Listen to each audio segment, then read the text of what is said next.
Both the Pfizer and the Moderna COVID vaccines are on track for FDA approval, with Pfizer's vaccine up for emergency approval this weekend. But even with approval from the FDA, Public Health's Annette Aguon says they'll be waiting on the green light from the CDC and the ACIP before any moves are made. Even if the FDA approves the license for any of these vaccines, immunization programs and the health departments, we always wait for US CDC and the Advisory Committee on Immunization Practices, because they're our advisory board. We look to them to give us the final recommendations on spacing, on age. Also, the biggest concern is, are there any medical contraindications? Because we never want to give a vaccine that may cause more harm. It's there to help protect and save lives.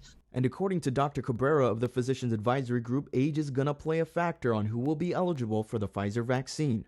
So right now, it's not intended for those 16 and under, because they haven't been studied enough yet. As for those more advanced in years, Cabrera says that clinical trials for the vaccine did not include anyone above the age of 85, but essentially there would be a 1% drop in the efficacy rate, which Pfizer says is 95% effective. With such a high efficacy rate, the question now is, what are the side effects? The most reported side effect is fatigue. And that's about 4% of people who get that second dose have some fatigue that lasts about a day. And then the second most common is a headache, and that's 2% of the people who get that. Public Health plans to roll out the vaccine in a 3-phase process, starting with healthcare workers, critical infrastructure workers, Manumco, and other prioritized populations before the public gets their turn at immunization.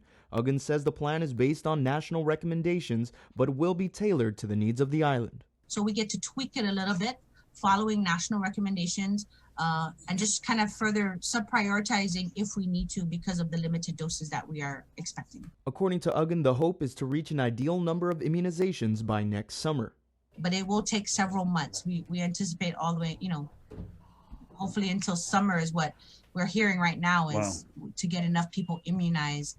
Both Dr. Cabrera and Annette Aguon stated that they will be taking the vaccine, and with healthcare workers, the elderly, and other essential workers on track to receive the vaccine first, the public will have some time to decide whether or not they're on board with the new COVID vaccine. Be sure to catch the full interview on our KOAM YouTube page. Reporting for Guam's News Network, I'm Peter Santos.